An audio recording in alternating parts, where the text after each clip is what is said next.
की बात है कि बलराम भैया श्री भगवान कृष्ण से कहते हैं कि देखो कान्हा, जब से तुम यहाँ आए हो तब से काम के अंदर तो तुम उलझते जा रहे हो। रोज कहते हो कि हम ब्रज में चलेंगे, कल चलेंगे, परसों चलेंगे, ऐसे करते करते तुमने वर्षों बिता दिए, अभी तक तुम जाने का नाम ही नहीं ले रहे हो। देखो कान्हा, चलना है कि नहीं, सच सच बताओ। कहा देखो थोड़ा सा ये काम बाकी है, ये काम हो जाए उसके बाद चलेंगे। कहा तुम ऐसे नहीं चलने वाले हो, तुम्हें नहीं चलना है तो मत चलो, लेकिन मैं तो जाता हूँ, अब मैं नहीं रुकने वाला हूँ। तो दाऊ भैया आज ब्रज मंडल में आए और जैसे ही ब्रजवासियों ने दाऊ भैया को देखा, ब्रजवासियों में तो खुशी की लहर छा गई।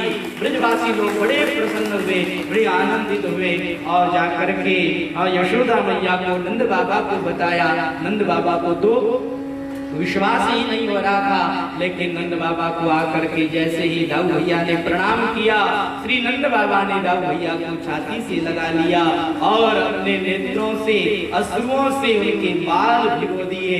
मैया यशोदा को जाकर के दाऊ भैया ने प्रणाम किया। मैया ने दाऊ भैया को गले से लगाया और कहा, अरे दाऊ, बड़े दिनों के बाद में आए, अरे तेरा इंतजार करते करते तो मैं बूढ़ी हो गई, इतने दिनों बाद आए हो। अरे भैया, तुम्हारा वो कृष्ण नहीं आया क्या? कहा मैया वो भी आने का कह रहा है, लेकिन क्या बताएं, वो द्वारिकाधीश बन गया है, वो राजाधिराज महाराज बन गया है, अब उसके पास में तो समय ही नहीं रहता है। लेकिन मैया वो आएगा जरूर, वो तुमसे मिलने के लिए आएगा।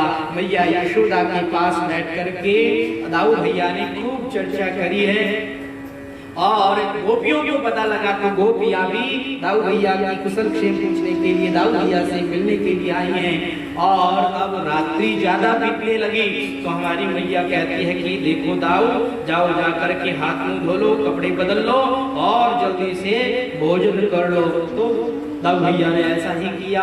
फिर मैया यशोदा ने अपने हाथों से भोजन कराया। रात्रि भर दाऊ भैया बैठे हैं, ब्रजवासी लोग दाऊ भैया के साथ बैठे हैं और दाऊ भैया सबसे मिलते हैं, पुरानी बातों को याद करते हैं और इस तरह से दाऊ भैया ब्रज में आए। ब्रजवासी लोग बड़े राजी हो गए, बड़े प्रसन्न हो गए। दाऊ भैया यहाँ पर 2 महीने रहे हैं, चैत्र मास और वैशाख मास में दाऊ भैया यहीं पर रहे हैं। कहते हैं एक द्विविद नाम का बंदर था, जो द्विविद नाम का बंदर भगवान राम की सेना में भी था और वह द्विविद बंदर बड़ा विशाल काय था, उसका शरीर बहुत लंबा चौड़ा शरीर था। वो द्विविद बंदर जिस समय में भगवान राम की सेना में था, उस समय में भी उसने लक्ष्मण जी को कुछ बुरा भला कह दिया था, लेकिन लक्ष्मण जी ने कहा हमारे भगवान ने इन बंदरों को अभय दान दे दिया है, इसलिए मैं इस बंदर को मार नहीं सकता, लेकिन कोई बात नहीं, अगले जन्म में मैं इसे जरूर देखूंगा। तो वही द्विविद बंदर नरकासुर के साथ मिलकर के वहाँ अन्याय अत्याचार करने लग गया। वह समुद्र में जाता है और समुद्र में जाकर बीच समुद्र में खड़ा होकर के जल को ऐसे उछालने लगता है कि समुद्र के पास वाले जितने भी गांव हैं सब के सब गांव जलमग्न हो जाते हैं। यह बच्चों को उठा उठा करके फेंक देता है, वृक्षों को उठा उठा करके फेंक देता है और यह नगर के नगर उजाड़ देता है। इस तरह से खूब लोगों को यह परेशान करने लगा। दाऊ भैया को पता लगा, हमारे दाऊ भैया ने कहा इसे तो अब दंड देना ही पड़ेगा। भगवान को भी किसी ने जाकर के बताया, लेकिन हमारे भगवान ने कहा कि ये तो दाऊ भैया का भाग है, हम इसे नहीं छेड़ेंगे। आज दाऊ भैया ने उसे मारने का निर्णय किया। दाऊ भैया अपनी स्त्रियों के साथ एक सरोवर के किनारे गए हैं और वहां स्त्रियां सुंदर नृत्य कर रही है। दाऊ भैया उन सबके बीच में बैठे हुए हैं। गोपियां वहां पर जब नृत्य कर रही थी तो वह द्विविद बंदर आया, एक पेड़ पर चढ़ करके वह जोर जोर से किलकारियां करने लगा और वहां पर वह अभद्र टिप्पणी करने लगा और वह अभद्र अंगों को दिखाने लगा। तब दाऊ भैया ने उसे मारा और उसके साथ युद्ध किया, लेकिन वह द्विविध बंदर भी कोई कम नहीं था। वृक्षों को उखाड़ उखाड़ करके दाऊ भैया पर वह मारने लगा। दाऊ भैया अपने बल के द्वारा उसे काटते गए। दाऊ भैया जैसे ही उसके वृक्ष को काटते, इतने में वह दूसरा वृक्ष फेंक देता। इस तरह से खूब घमासान युद्ध चला और युद्ध करते करते दाऊ भैया ने जोर से अपना एक मुसल उसके सर पर दे मारा। उसका सर फट गया, सर में से खून निकलने लगा, लेकिन फिर भी वह लड़ता रहा। दाऊ भैया ने अब जोर से उसे मारा, वहां पर उसके प्राण पखेरु उड़ गए। वह जिस समय में मरा तो कहते हैं समुद्र के अंदर तूफान जैसा वातावरण बनने लगा और वहां पर इस तरह से चारों ओर आंधी तूफान जैसा वातावरण बन गया। द्विविध मारा गया। तत्पश्चात हमारे बलराम भैया गोपियों के साथ रास क्रीड़ा करते हैं और रास क्रीड़ा करके दाऊ भैया वहां पर विराजमान हैं। और इधर भगवान के पास में एक संदेश आया। श्री नारद जी महाराज आए हैं और श्री नारद जी महाराज ने आकर के भगवान को कहा कि देखो महाराज, पांडव लोग राजसूय यज्ञ करना चाहते हैं। पांडव लोग आपके भक्त हैं, इसलिए आपको पांडवों की सहायता करनी चाहिए। महाराज, पांडवों ने आपको निमंत्रण भेजा है, आपको वहां पर चलना चाहिए। इतने में एक और दूत आया और वो दूत आकर के प्रार्थना करता है और कहता है कि महाराज, मैं जरासंध के यहाँ पर जो कैदी राजा लोग हैं उनका दूत हूँ। जरासंध ने 20,800 राजाओं को कैद करके रखा है और उन्होंने मुझे गुप्त रूप से आपके पास भेजा है और आपसे यह विनती करी है, यह प्रार्थना करी है कि आप उस जरासंध से उन्हें बचाएं, क्योंकि वह जरासंध बड़ा दुष्ट है, वह उन्हें मार डालेगा। उन सभी राजाओं ने आपको बार बार विनती करी है, बार बार प्रार्थना करी है कि हे भगवान, आप ही इस संसार में डूबतों को बचाने वाले हैं, इसलिए अब ये जो हमारी नैया है ये आपके ही हवाले हैं।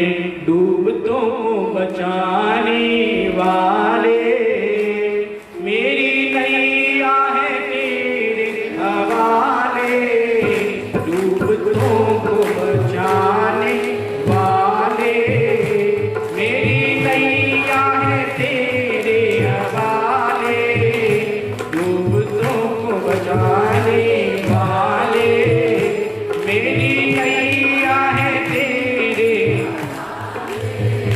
लाख अपनों को मैंने पुकारा, सबके सब कर गए हैं किनारा। लाख अपनों को मैंने पुकारा, सबके सब कर गए हैं किनारा। और कोई न देता दिखाई, और कोई न देता दिखाई। सिर्फ तेरा ही अब तो सहारा, सिर्फ तेरा ही अब तो। कौन तुझ बिन भंवर से निकाले, कौन तुझ बिन भंवर से निकाले। मेरी नैया है तेरे हवाले, मेरी नैया है हवाले।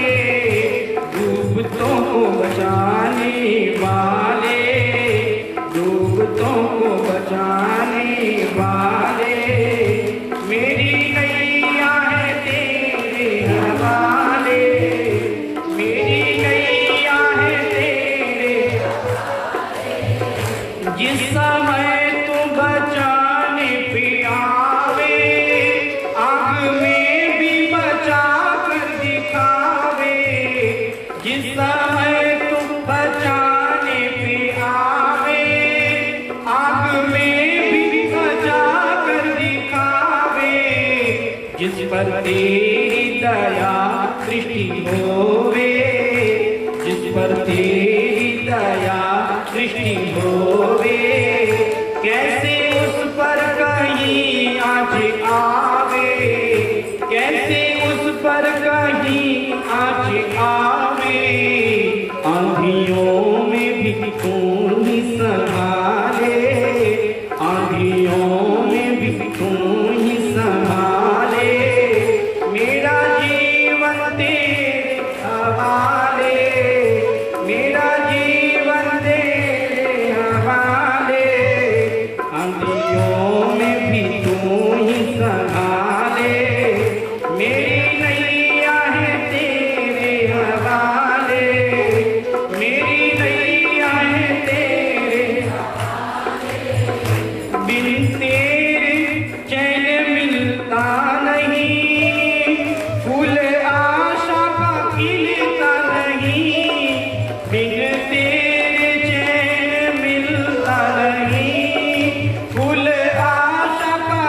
तेरी मर्जी के बिना इस जहां में, तेरी मर्जी बिना इस जहां में एक पत्ता भी हिलता नहीं है, एक पत्ता भी हिलता नहीं है। तेरे वश में अंधेरे उजाले, तेरे वश में अंधेरे उजाले, मेरी नैया है तेरे हवाले, मेरी नैया है तेरे हवाले। डूबतों को बचाने वाले, डूबतों को बचाने वाले, मेरी नैया है तेरे हवाले। डूबतों को बचाने वाले, डूबतों को बचाने वाले, मेरी नैया है तेरे हवाले। डूबतों को बचाने वाले। हे प्रभु, आप ही डूबतों को बचाने वाले हैं, इसलिए मेरी ये नैया आपके हवाले है। इन दुनिया वालों को हमने बहुत पुकारा, लेकिन ये दुनिया वाले तो सब के सब किनारा करके चले गए। कोई भी मुझे ऐसा व्यक्ति दिखाई नहीं देता जो व्यक्ति अब मेरा सहारा बन सकता हो। हे प्रभु, इस भंवर से अब आप ही हमें निकाल सकते हैं, इसलिए हमारी ये नैया आपके ही हवाले हैं, आप ही हमें बचा सकते हैं। हे प्रभु, जिस समय में आप व्यक्ति को बचाने का मानस बना लेते हैं तो आग में भी उसे बचा लेते हैं। जिस पर तेरी दया दृष्टि हो जावे उस पर कहीं कोई आंच ही नहीं आ सकती है। हे प्रभु, आंधियों में भी आप ही संभालते हैं, इसलिए ये मेरी जीवन की नैया आपके ही हवाले है। हे भगवान, आपके बिना हमें चैन नहीं मिलता, आपके बिना हमारा आशा का फूल नहीं खिलता। हे प्रभु, अब आपकी मर्जी से ही हमारा उद्धार होगा, क्योंकि आपकी मर्जी के बिना तो इस दुनिया में एक पत्ता भी नहीं हिलता है। आपके बस में ही अंधेरा है, आपके बस में ही उजाला है, इसलिए हे प्रभु, हम पर कृपा करें और कृपा करके आप हमें बचाएं। जैसे ही 20,800 राजाओं की ऐसी सुंदर प्रार्थना हमारे भगवान के पास पहुंची, भगवान ने निर्णय किया कि इन राजाओं की प्रार्थना को हम स्वीकार जरूर करेंगे। लेकिन अब क्या करें, हमारे लिए तो एक धर्म संकट पैदा हो गया। इधर पांडवों का संदेश भी आया है और इधर 20,000 राजाओं का संदेश भी आया है। अब हमें पहले कहाँ चलना चाहिए? भगवान ने वहाँ जो लोग थे उन लोगों से पूछा। नारद जी महाराज से ही कहा, आप ही बता दीजिए। नारद जी महाराज ने कहा, प्रभु, पांडव लोग आपके भक्त हैं, इसलिए पहले पांडवों के पास ही जाना चाहिए।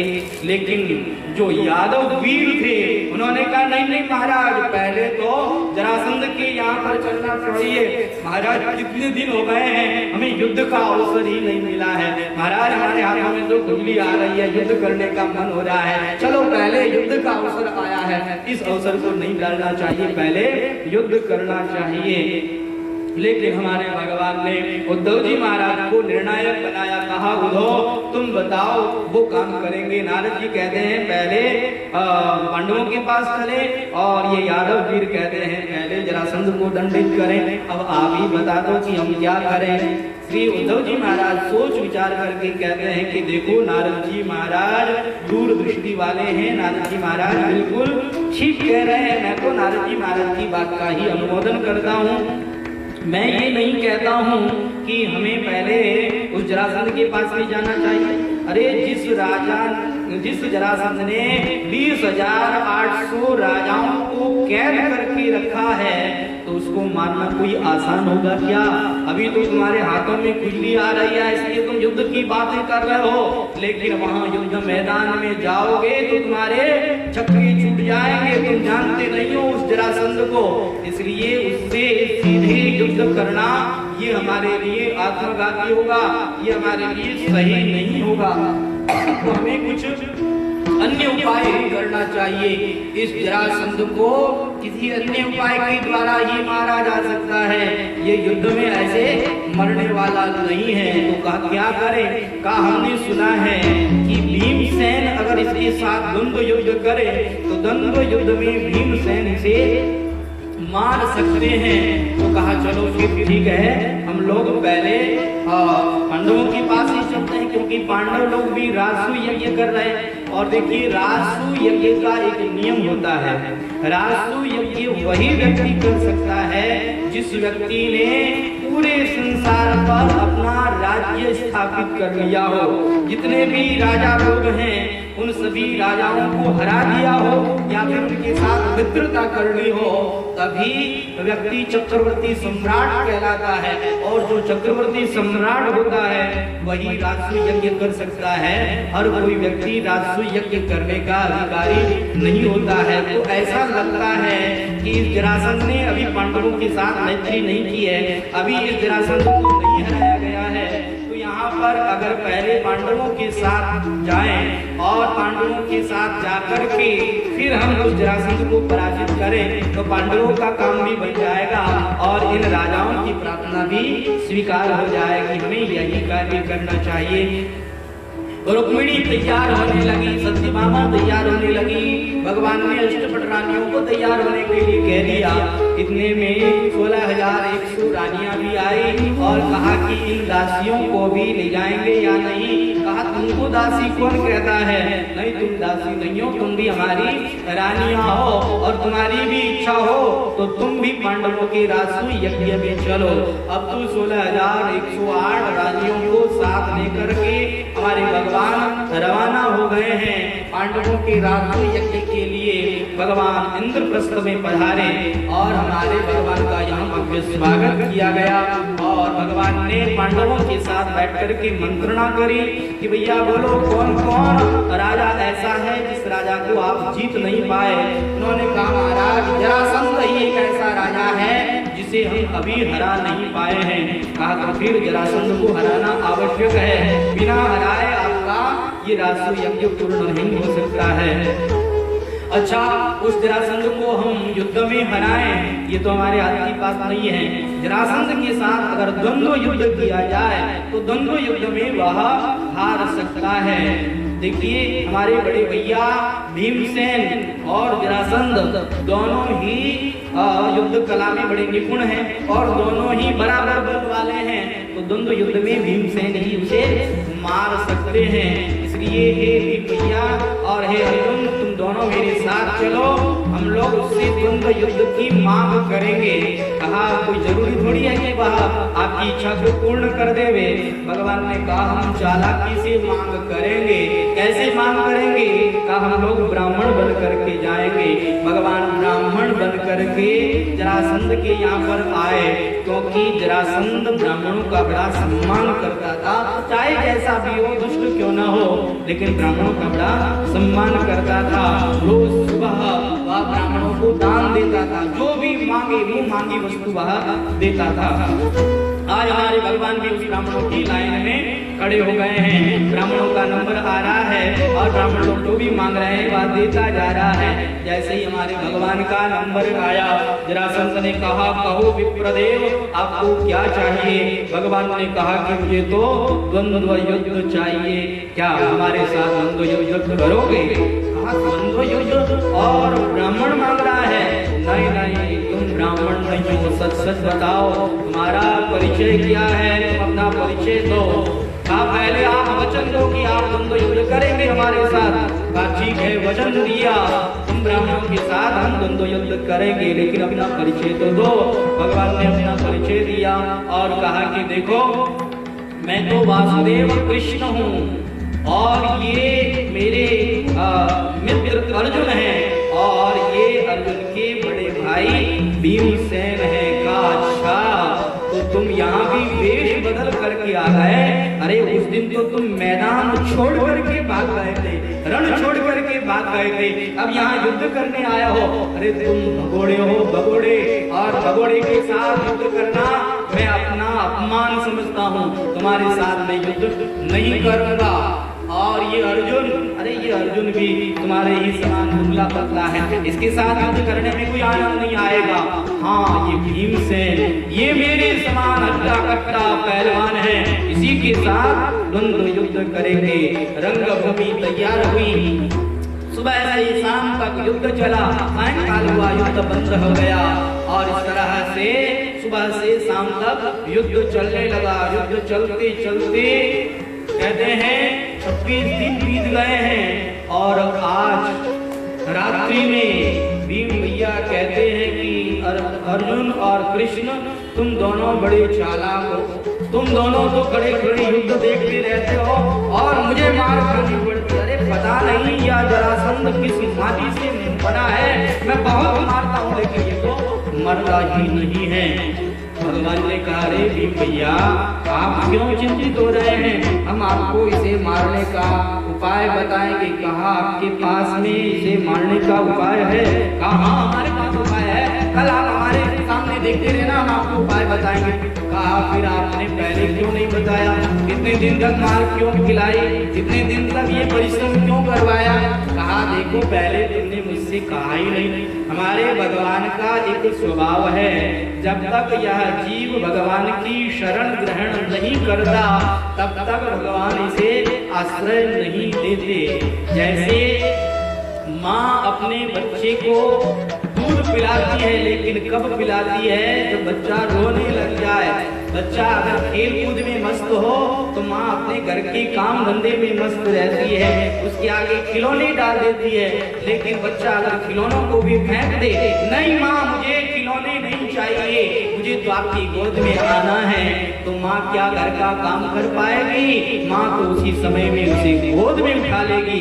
उसी तरह जब तक हम भगवान से ये नहीं कह देते कि ये भगवान हम आपकी शरण में आए हैं, हम आपके हैं, तब तक हमारे भगवान अपना वरदहस्त हम पर नहीं रखते हैं। अगर भगवान की कृपा चाहिए, अगर भगवान का आश्रय चाहिए, तो हमें भगवान से ये कहना होगा कि हे भगवान आप ही हमारे अपने हैं और कोई इस संसार में हमारा अपना नहीं है।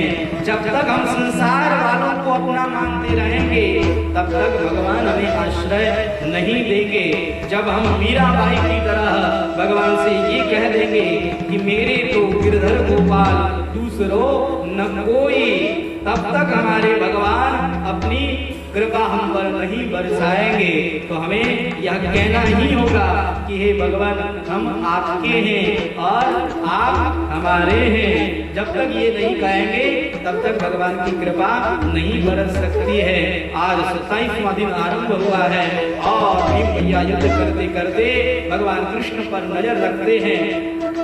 भगवान कृष्ण एक तिनके को अपने पास लेते हैं, उसे छीनते हैं और ऐसे विपरीत दिशा में फेंक देते हैं। भीम भैया समझ जाते हैं कि इसे ऐसे ही मारना है। युद्ध करते करते जरासंध को नीचे पटक दिया और जरासंध पर बैठ करके अब हमारे भीम भैया उसके शरीर को चीरने लगे और उसके शरीर को चीर करके दो टुकड़े करके उसे विपरीत दिशा में फेंक दिया। जरासंध मारा गया और सबके अंदर खुशी की लहर छा गई। हमारे भगवान ने जाकर के 20,000 राजाओं को जेल से मुक्त कराया और उनको अपने अपने राज्य में भिजवाने का भगवान ने प्रबंध कराया। ये राजा लोग बड़े प्रसन्न हुए, भगवान के श्री चरणों में बारंबार नमन करने लगे, प्रणाम करने लगे और भगवान ने जरासंध के पुत्र सहदेव को राजगद्दी पर बिठाया और अब भगवान वापस आए। और जैसे ही भगवान इंद्रप्रस्थ आए हैं, भगवान का यहाँ पर भव्य स्वागत हुआ है, सम्मान हुआ है। भगवान श्री कृष्ण की यहाँ पर खूब उन लोगों ने विधिवत पूजा करी है। भगवान श्री कृष्ण विराजमान हैं, पांडवों के राजसूय यज्ञ की तैयारी हो रही है। यह जो राजसूय यज्ञ हुआ है, इस राजसूय यज्ञ में बड़े बड़े राजा महाराजा पधारे हैं और यहाँ पर ऋषि मुनि महात्मा भी पधारे हैं। पांडवों का यह जो राजसूय यज्ञ है, ये बड़ा ही विचित्र यज्ञ हुआ है, जिसमें बड़े बड़े ऋषि मुनि महात्मा पधारे हैं। तो ये पांडवों का जो राजसूय यज्ञ हुआ है, इस राजसूय यज्ञ का वर्णन हम लोग कल की कथा में सुनेंगे। आज के इस कथा सत्र को यहीं विराम देते हैं। बोले आनंद कंद भगवान